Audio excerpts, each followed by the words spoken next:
বাবা তাড়াতাড়ি করো, লোকজন চলে আসবে তো। বৌমা আমাকে ছেড়ে দাও, আমি মেলা দূর চলে যাবো না। যা ধর, তোকে অনেক দূর পাঠাবো।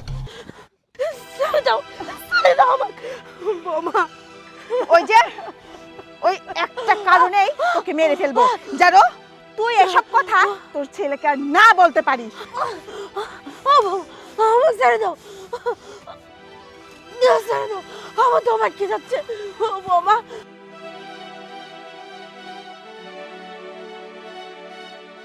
বাবা আগে ওই দিকে দাও।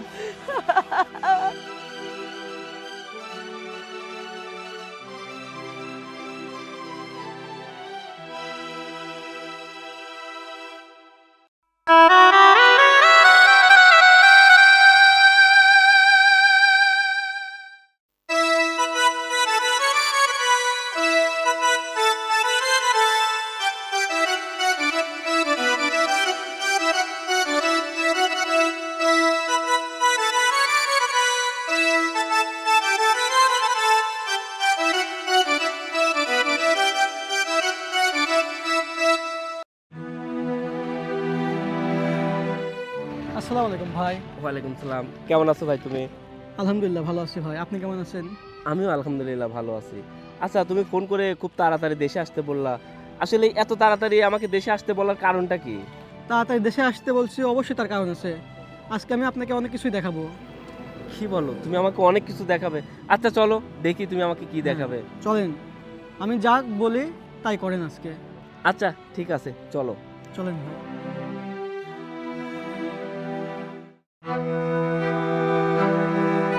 আচ্ছা মিলন, তুমি আমাকে ফোন করলা, আমি প্রবাস থেকে চলে আসলাম, কিন্তু বাড়িতে না নিয়ে তুমি জঙ্গলের দিকে নিয়ে যাচ্ছ, এর কারণ কি? জঙ্গলের দিকে নিয়ে যাচ্ছি, এর কারণ আছে ভাই। আপনাকে একটা সারপ্রাইজ দেব। কি বলছো, আমাকে তুমি সারপ্রাইজ দিবা? হ্যাঁ, আর একটা জিনিস দেখাবো যা আপনি কোনোদিন দেখেন নাই। কি বলো, আমার বাড়ির আশপাশে আমি কোনোদিন দেখি নাই এমন জিনিস। আচ্ছা তুমি কি দেখাবা, চলো। আচ্ছা চলেন ভাই। বাবা তাড়াতাড়ি করো, লোকজন চলে আসবে তো। বৌমা আমাকে ছেড়ে দাও, আমি মেলা দূর চলে যাবো না। তোমার আর জ্বালাতন করতে আসবো না রে, আমাকে ছেড়ে দাও। ওকে তো সেই সুযোগ দেওয়া হয়েছিল, কিন্তু তুই সেই সুযোগ কাজে লাগাতে পারিসনি। তুই আমার মুখে মুখে তর্ক করছিস তাই না, আবার আমাকে ভয় দেখাস যে তুই তোর ছেলেকে সব বলে দিবি। যা এই কবরে শুয়ে শুয়ে তোর ছেলেকে তুই সবকিছু বল। বাবা হয়েছে, বাবা রাখো। আমি কিচ্ছু পাবো না রে। যা ধর, তোকে অনেক দূর পাঠাবো। ছেড়ে দাও, ছেড়ে দাও আমাকে বৌমা। আমি তো তোমাকে করছি, তুমি আমাকে ক্ষমা করে দাও। আমি আমার শালের কাছে কিছু কব না নে। ও বিয়াই, সব থেকে তো সই দিয়ে লিজেনি, তাহলে আমাকে মারার কি দরকার? ওই যে ওই একটা কারণেই তোকে মেরে ফেলবো, জানো তুই এসব কথা তোর ছেলেকে আর না বলতে পারিস, আর তোর ছেলে এসব শুনে আমাকে বাড়ি থেকে বের করে দেবে, সেটা তুই দেখবি আর মজা নিবি। সেই সুযোগ তোকে আর দেবো না। বাবা দাও, মাটি চাপা দাও। আমার ছেড়ে দাও,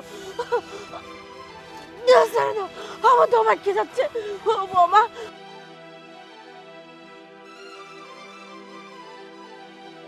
বাবা আগে ওই দিকে দাও।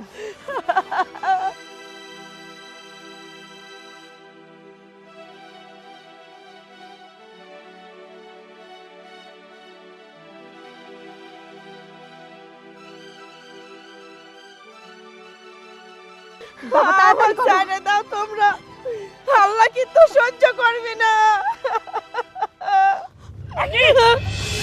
সোহেল, সোহেল তুই, সোহেল।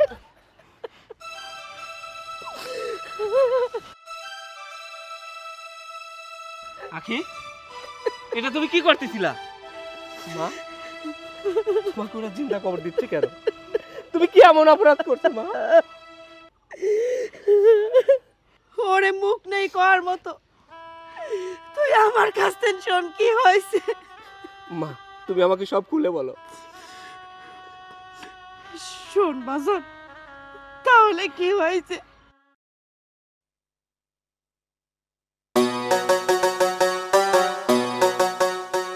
আখি, আখি, কিরে মা? আরে বাবা, কেমন আছো তুমি? হ্যাঁ মা, আমি ভালো আছি। তুই কেমন আছিস? হ্যাঁ, আমি অনেক ভালো আছি। তোমার শরীর ভালো আছে? হ্যাঁ, আমার শরীর ভালো আছে।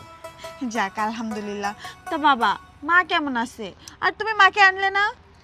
মারে, তোর মা আমি সাথে করে আনিনি, এই জন্যই যে আবার বাড়তি ঝামেলা কিসের জন্য নিয়ে আসবো। আমি আজকে ঘুরে যাই, তোর মা অন্য দিনে আবার আসবে। বাবা, তুমি তো তাও মাঝে সাঝে আসো, কিন্তু মা তো একদমই আসে না। তুমি জানো, আমিও সংসারের জন্য তোমাদের ওখানে যাইতে পারি না। মাকে কতদিন দেখি না। আমারও তো ইচ্ছে করে মাকে দেখি, মার সঙ্গে 2-4টা ভালো মন্দ কথা বলি। শোন, আমি এখান থেকে ঘুরে চলে যাই, পরে তোর মাকে আবার পাঠিয়ে দেবো। তোর মা এসে তোকে দেখে যাবে, না হয় তোকে সঙ্গে করে আবার নিয়ে যাবে। কোনো সমস্যা আছে? কোনো সমস্যা নেই। না বাবা, কোনো সমস্যা নেই। কিন্তু বাবা, তুমি যে আসলা, তুমি তো আমাকে একটাবার ফোনও দিতে পারতে, তুমি তো ফোনও দিলা না। মারে, ফোন দিয়ে আসি নেই, সমস্যা কি? বাবা মেয়ের বাড়িতে আসবে, ফোন দিয়ে আসা লাগবে এমন কি? তা আমি যে জন্য আসছি, কি করে বলি? কি হলো বাবা, বলো, কোনো সমস্যা নেই। কিসের জন্য আসছো? তার মানে হচ্ছে কি, মানে বলতে আমার সংকোচ বোধ হচ্ছে। তার কারণ কয়েকদিন আগেও তো আমি কিছু টাকা নিয়ে গেছি। ও, তুমি টাকার জন্য আসছো বাবা? কত টাকা লাগবে? আর টাকা দিয়ে এখন তুমি কি করবা? মারে, টাকা তো লাগবে অনেক, কিন্তু আমি অত টাকা তো তোর কাছ থেকে আমি চাবো না। আপাতত 3 লক্ষ টাকা হলেই হবে। আমি যে জমিটা বায়না দিছি না, ওনারা বলতেছে যে আপনি আমাকে এখন 3 লক্ষ টাকা দেন। আমি 3 লক্ষ টাকা ওদেরকে দিতে হবে। আর এই 3 লক্ষ টাকা তুই আমাকে দে। বাবা, সবই তো বুঝলাম, কিন্তু তুমি তো জানো যে তোমার জামাই প্রবাসে থাকলেও টাকা পাঠায় তো আমার শাশুড়ির অ্যাকাউন্টে। আর কিছুদিন আগেও তোমাকে আমি বেশ কিছু টাকা দিছি। এখন যদি আবার আমার শাশুড়ির থেকে টাকা চাইতে যাই, আমাকে তো কখনোই টাকা দেবে না। আমি তোমাকে কিভাবে টাকা দেব? শোন, তো শাশুড়িকে বোঝা যে টাকার প্রয়োজন, দিবে না কেন? আচ্ছা বাবা, সমস্যা নেই, তুমি আসছো, থাকো, তারপরে আমি যে কোনো একটা ব্যবস্থা করব। হ্যাঁ, আচ্ছা ঠিক আছে, বাবা, তাহলে ভেতরে চলো। চল।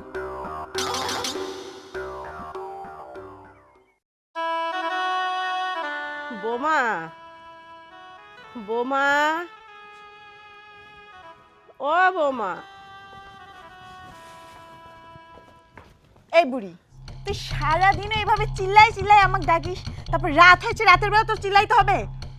ও বোমা, সারাটা দিন কাম করেছে, একটা দানা মানে কিচ্ছু খাবি দেওনি আমার। আর কতক্ষণ এম্বা করে থাকা যায় কও?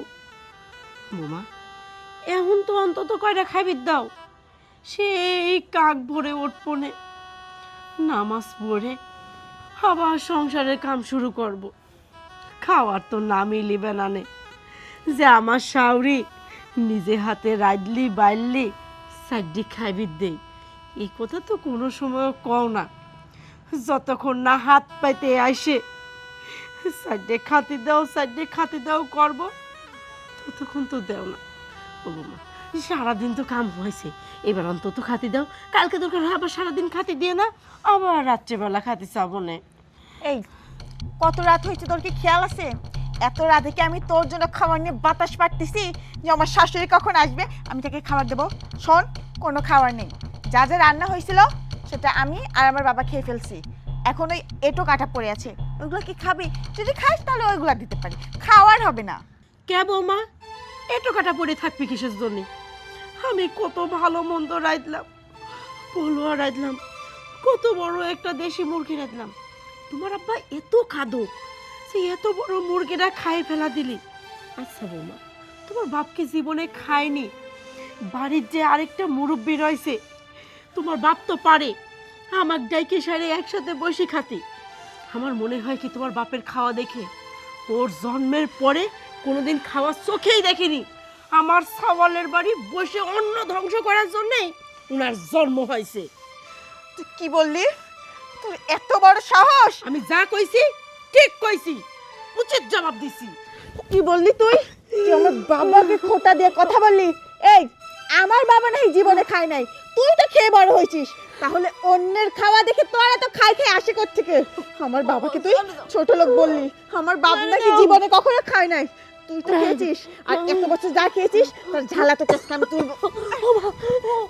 এই, বল, আমার বাবা তুই আর কখনো কথা বলবি? কথা বলবি? তোকে লাই দিতে দিতে তুই একবার মাথায় চড়ে বসেছিস। তোর মুখে যখন যা আসে তুই আমার বাবা মা তুলে কথা বলিস।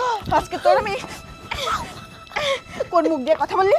এই মুখ দিয়ে না, আমার বাবা তুলে কথা বললি না, তোর এই মুখটা আজকে আমি একদম ছিঁড়ে ফেলে দেবো, যেন আর পরবর্তীবার কখনো আমার বাবা মা তুলে তুই আর কথা বলতে না পারিস। আর খাওয়া, এই বাড়ির খাওয়া তোর বন্ধ তোকে আমি বলিনি, হ্যাঁ? আর তোকে তো এটা বলছি যে বাড়ি থেকে বের হয়ে যা, তাও যাস না। এই বাড়িতে থাকতে হলে আমার হুকুম মেনে চলতে হবে, আর যদি আমার হুকুম মেনে তুই না চলিস তাহলে খাওয়া দাওয়া একদম বন্ধ। আর এখন তোর কোনো খাওয়া হবে না। কালকে যদি আমার মনে হয় তোকে আমি খেতে দেব তাহলে দেব, না দিলে নাই। সমস্ত কাজ তুই করবি।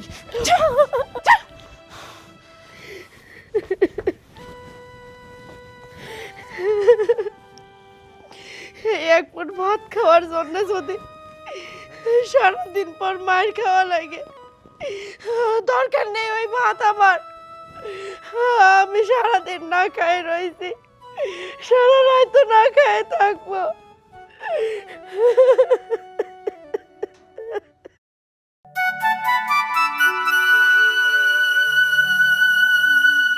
আম্মা, কি বোমা?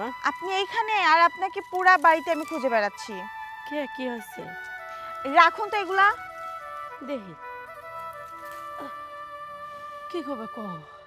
আম্মা, বলছিলাম যে আমার বাবা আসছে, বুঝছেন? আর আমার বাবার নাকি কিছু টাকা লাগবে। এই বেশি না, সামান্য মাত্র 3 লক্ষ টাকা। আমার বাবা হচ্ছে একটু জমি কিনবে তো, আর আমার বাবা যদি জমি কেনে সেটাতে কিন্তু আমাদেরই লাভ। তাই বলছে কি, এই যে এই চেকে একটা সই দিয়ে দেন, আমি ব্যাংকের থেকে টাকাটা উঠাই বাবাকে দেই। বোমা, তোমার বাপ কি শুরু করেছে? 1-1.5 মাস জাতি না জাতি এই বাড়ি চলে আসে টাকা পয়সা নেওয়ার জন্য। এ আবার কেমনি কথা? বোমা শোনো, তোমাকে একটা কথা কই আজকে। আমার স্যার খুব কষ্ট করে কামাই করে, বুঝছাও? তোমরা যদি ওইটা না বোঝো তাহলে কেডা বুঝবে কও? সবার বাড়ির দেহি মানুষ শ্বশুর বাড়িতে টাকা পয়সা আনে, আর আমার ছাওয়ালের এমনই পুরা কপাল, শ্বশুর বাড়ি আরো টাকা দেওয়া লাগে, তাও 1-2 হাজার না, লাখে লাখে টাকা দেওয়া লাগে। কে বৌমা, তোমার বাপ কি ধান্দালি আসে আমার বাড়িতে টাকা পয়সা নিয়ে যায় নিজের নামে জমি করতেছে? এগুলি কি আমার ছাওয়ালের কোনো লাভ আছে? আমার ছাওয়ালের যদি লাভ থাকবি উনি আমার ছাওয়ালের নামে লিখবি। ওইগুলি কার নামে লেখে? ওই জমিগুলি নেই তো তোমার বাপের নামে। তোমার বাপের তো দায় পড়েছে কে? দায় যদি পড়ে থাকে তাহলে আমি আমার ছাওয়ালের নামে জমি রাখবো। তোমার বাপের তো আমি কই নাই যে তোমার বাপের জমি রাখুক, দোকানপাট রাখুক। শোনেন আম্মা, আপনাকে ভালোই ভালোই বলছি, আপনি টাকাটা দিয়ে দেন। আর কি বলছেন আমার বাবার নিজের নামে জমি করছে? আরে আপনি কেন বুঝতে পারছেন না? আমার বাবার নামে জমি মানে আমার নামে, আর আমার নামে মানে আপনার ছেলের নামে। আমার বাবার কি আর কোনো সন্তান আছে যে আমার বাবা তাদের নামে লিখে দেবে? আমার বাবা যখন থাকবে না তখন সব কিছুর মালিক আমি হব, আর আমার মানে তো আপনার ছেলেরই। তাহলে আপনি কেন তো আপত্তি করছেন? শোনো বৌমা, তোমার বাপ যদি এতই ভালো হইতো, আমার ছাওয়ালের চিন্তা এতই করতো, কইলামই তো সে নিজের নামে জমি না রাখে আমার ছাওয়ালের নামে রাখতো। শোনো, তোমার বাপের এত চিন্তা করা লাগবে না আমার ছাওয়ালেকে নিয়ে। আমার ছাওয়ালেকে আমি খুব কষ্ট করে প্রবাসে পাঠাইছি। আমার ছাওয়াল ইনকাম করে দেখছে টাকা, সেই টাকা দিয়ে যা খরচ করার, যে জায়গায় জমি রাখা দরকার আমি রাখবো। তোমার আর তোমার বাপের তো নাক গলানি লাগবে না। নেই, যাও হেনতেন, 1 টাকাও পাবে না তুমি। আমি যাব মানে? এই, তোকে ভালোই ভালোই বলতেছি যে তুই এই চেকে সই কর। তুই আমার কথা না শুনে তুই আমার মুখে মুখে তর্ক করতেছিস, হ্যাঁ? চেকে সই করবি না? করবি না চেকে সই? বাবা, করবি না চেকে সই? বল, এখনো করছিস, সময় আছে, চেকে সই করে দে। তাছাড়া কিন্তু তোর অবস্থা কিন্তু আমি খারাপ করে ফেলবো। করবি না? বল, চেকে সই করে দে। না, আমি চেকে সই দেবো না। দিবি না? এখনো বলছি তুই চেকে সই করে দে। বোমা, দিবি না কেন? দিবি না কেন? বাবা মারো না। চেকে সই দিবি না? এই এই তোকে আমি ভালোই ভালোই বললাম যে তুই চেকে সইটা করে দে, কিন্তু তুই চেকে সই না করে আমার সাথে খারাপ ব্যবহার করলি, আমার উপর দিয়ে মাতবাড়ি করলি, তাই না? শোন, আমিও আখি খুব ভালো করে জানি তোর থেকে কিভাবে সই নিতে হয়। এই যে তোর উপর আমার অত্যাচার শুরু হলো, যতদিন তুই এই চেকে সই করবি না ততদিন পর্যন্ত তোর সাথে এইরকম অত্যাচার চলতে থাকবে। যা। তুমি আমার উপর যত অত্যাচারই করো, একটা সইও আমি দেব না। আমার সাওয়ালের প্রবাসের এত কষ্টের টাকা আমি তোমাকে নষ্ট করতে দেব না।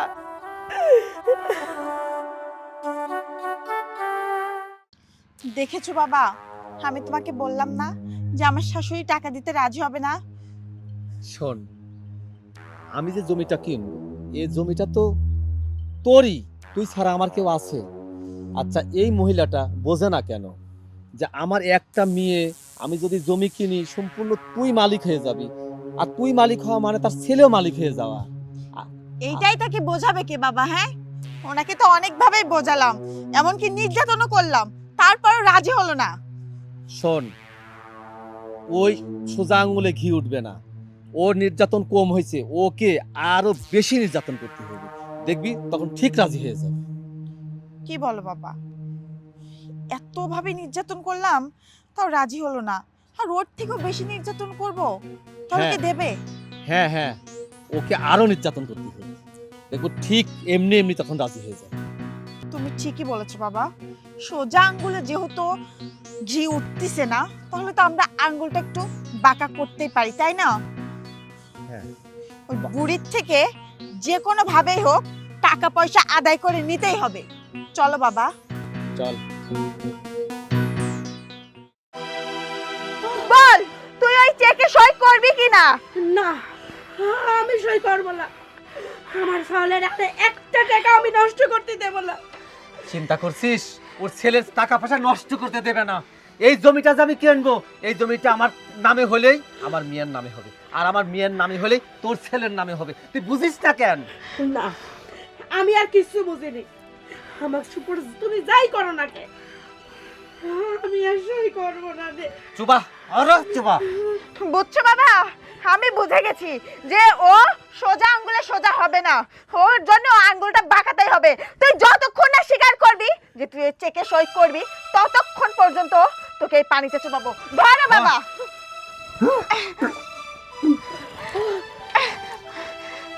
এখনো বলছি, সময় থাকতে রাজি হয়ে যা, তোর জন্যই ভালো হবে। না, আমার ভালো হওয়ার দরকার নাই, তাও আমি আমার সাওয়ালের টাকা নষ্ট হতে দেব না।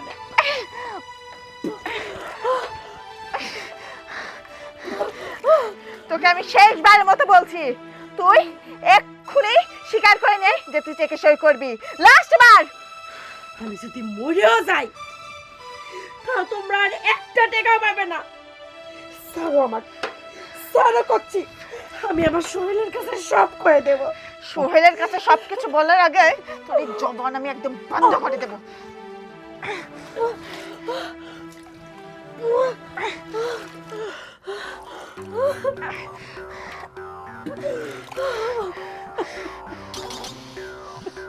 ওর নাকের ভিতর দিয়ে পানি ঢালবো। শোন, তোকে আমি আবারও বলে দিচ্ছি, এখনো সময় থাকতে রাজি হয়ে যা, তাছাড়া এর থেকেও ভয়াবহ পরিণাম আমি করে ছাড়বো, এই বলে দিয়ে গেলাম। চলো বাবা।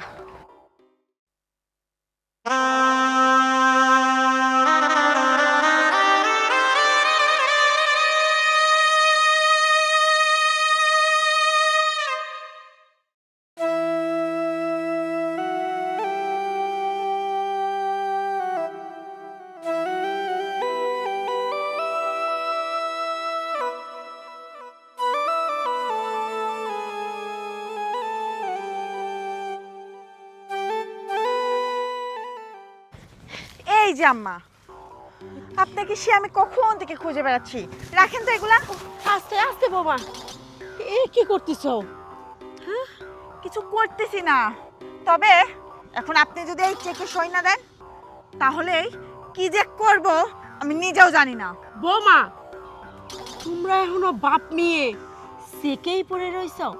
সি সি সি সি সি বিয়াই, আপনার কি এইটুকু লজ্জাবোধ নাই যে আপনার বিয়ান কত করে করছে? আপনি কি এবার চলে যাইতে সেকে সই দেব না, টেকা দেব না, তারপরে আপনি তো লজ্জা নেই?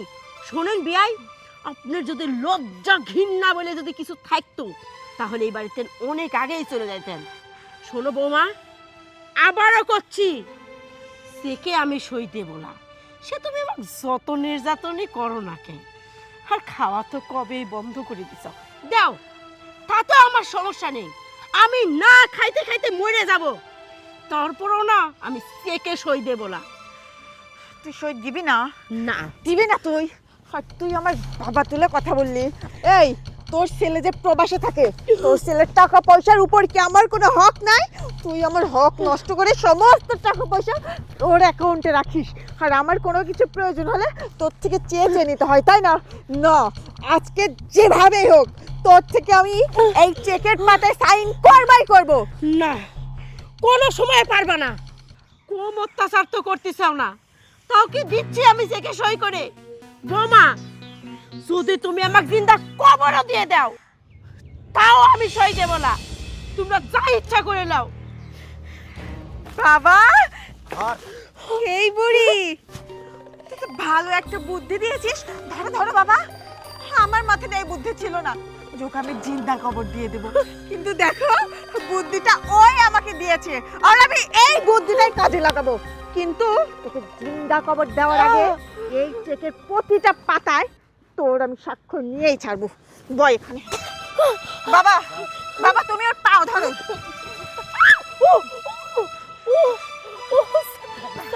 দে, সই কর। এই দিকে আয় বুড়ি, সই করে দে, সই করে দে বলছি। নে, কলম নে, ধর। ও বোমা, ছেড়ে দাও, সই কর। এত অন্যায় করে না। সই কর বলছি, সই কর, সই কর, সই কর, এটাতে সই কর। আরে তাড়াতাড়ি সই কর। বাবা, ছাড়ো বিয়ে। তুই বাবা ছাড়ো ছাড়ো ছাড়ো, ওর লাগছে, ছেড়ে দাও। তুই যত তাড়াতাড়ি সই করবি তত তাড়াতাড়ি আমি তোকে ছেড়ে দেবো। বাবার ব্যথা দিও না। নে নে, সই করে দে। সই নে। আরে সই কর। ভাবি, ভাবি,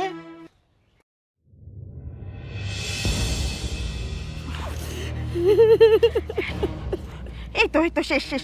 আমার নেন নেন নেন। এই তো লক্ষ্মী আম্মা, এর আগেই যদি সইটা করে দিতেন তাহলে তো এত অত্যাচার করা লাগতো না। উঠুন, আরেকটু কাজ আমার বাকি আছে। বোমা, কি কও? বাবা ধরো, আমি যে তোর থেকে এই যে প্রতিটা চেকের পাতায় সই করে নিয়েছি, এখন সব টাকা পয়সা কিন্তু আমার। তবে আরেকটা কথা, তোকে যদি আমি বাঁচিয়ে রাখি, আমি জানি এই সব কিছু তুই তোর ছেলের কাছে বলে দিবি, আর এই সুযোগ আমি তোকে দেবই না। তুই বলেছিস তোকে জিন্দা কবর দিতে, তোকে আমি জিন্দা কবর দিয়ে ছাড়বো। না, বাবা চলো। আমাকে ছেড়ে দাও, তোমরা তো সই নেই নিছাও, আমাকে ছেড়ে দাও করছে। আয় গো, বাবা, আমাকে ছাড়।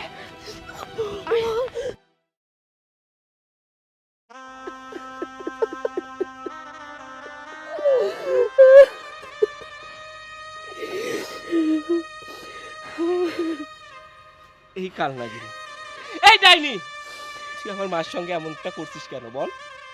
কেন করলি এমনটা? আমি তখন প্রবাস থেকে ফোন দিতাম, তুই বলতি আমার মায়ের অনেক যত্ন করিস, অনেক সেবা করিস, এত সেবা করছিস যে আজকে আমার মাকে তুই জিন্দা কবর দিতেও পিছু পাস না। আর আপনাকে বলি, আমি ওই দূরপ্রবাসে এত কষ্ট করে টাকা উপার্জন করি, আর আপনি মাসে মাসে আসেন আমার বাড়িতে টাকা নিতে, আর শুধু টাকা নিয়েই যদি চলে যাইতে তাহলে আমার বাড়িতে অশান্তি লাগতো না। আপনি টাকা নিছেন, আবার আপনার মেয়েকে বুদ্ধি দিছেন আমার মাকে জিন্দা কবর দেওয়ার জন্য। আরে প্রত্যেকটা প্রবাসী কত কষ্ট করে টাকা উপার্জন করে সেটা আপনি জানেন? সেটা যদি আপনি কোনোদিন দেখতেন একজন প্রবাসী কত কষ্ট করে টাকা উপার্জন করে, তাহলে এমনটা করতে পারতেন না। আমার মা জানে আমার মাকে আমি বলেছিলাম, মা জানো এই দূর প্রবাসে থাকতে আমার ইচ্ছা করে না। 18 ঘন্টা 20 ঘন্টা ডিউটি করার পর নিজে রান্না করে খাইতে হয়, আবার সকালে নিজে রান্না করে খেয়ে আমার কাজে যাইতে হয়। জানো মা, আমি ঘুমানোর কোনো সুযোগ পাই না।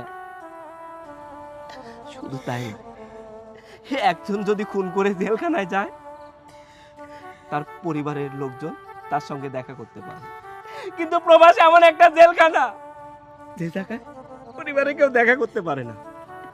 যখন আমি অসুস্থ হয়ে যাইতাম, নিজে ডাক্তারের কাছে যাইতে হতো, তখন খুব ইচ্ছে করতো, মা তোমার ছেলে অনেক কষ্টে আছে, মাথায় একটু হাত বুলিয়ে আমাকে একটু ঘুম পাড়িয়ে দাও না মা।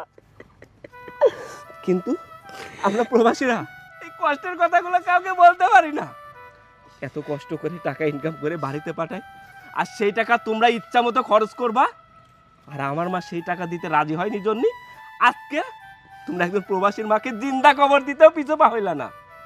তোমরা কি মানুষ নাকি মানুষ রূপের জানোয়ার?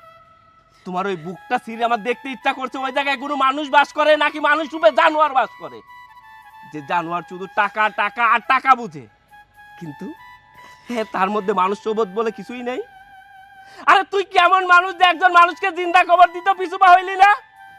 আজকে যদি তোর মা হইতো তাহলে এমনটা করতে পারতি। আর আপনাকে বলি, আপনার মেয়েকে বলা উচিত ছিল আপনার, মা শাশুড়িরা তো মায়ের মতো হয়, তাদেরকে সেবা করা উচিত, তাদেরকে মায়ের মতো যত্ন করা উচিত। তা না করে আপনি আইছেন আপনি মেয়ের সঙ্গে সঙ্গ দিয়ে আমার মাকে জিন্দা কবর দিতে। আজকে যদি মিলন আমাকে ফোন করে না বলতো তাহলে আমি কিছুই জানতাম না। মিলন আমাকে আগেই ফোন করে সব বলছিল, ভাই আপনার শ্বশুর আর আপনার বউ আপনার মাকে নির্যাতন করে, অত্যাচার করে। আমি বিশ্বাস করি নাই, কিন্তু ও যখন আবার ভিডিও কলে সব কিছু দেখাইছে তারপর আমি বিশ্বাস করছি। শুধু তাই নয়, আজকে আমি প্রবাস থেকে বাড়িতে ঢোকার কথা ছিল, কিন্তু মিলন আমাকে বলল, ভাই আপনার বাড়ির পিছনে চলেন, আপনাকে আমি সারপ্রাইজ দেব, আপনাকে আমি এমন জিনিস দেখাবো যে আপনি কোনোদিনও দেখেননি। সত্যি আমি অনেক বড় সারপ্রাইজ পেয়ে গেছি। আমার বউ আমার মাকে জিন্দা কবর দিচ্ছে, আর সেটা আমি নিজের চোখে দেখছি। ইচ্ছাইতে বড় সারপ্রাইজ কি হতে পারে? যাই হোক, তোরা দুইজন মিলে আমার মাকে জিন্দা কবর দিছিস না, আজকে আমরা সবাই মিলে তোদের দুজনকে জিন্দা কবর দিব। তারপরে বুঝবি এই মাটির নিচে থাকা কতটা কষ্টের আর কতটা আরামের। মিলন ধরো, ওদের দুজনকে আমরা জিন্দা কবর দিব।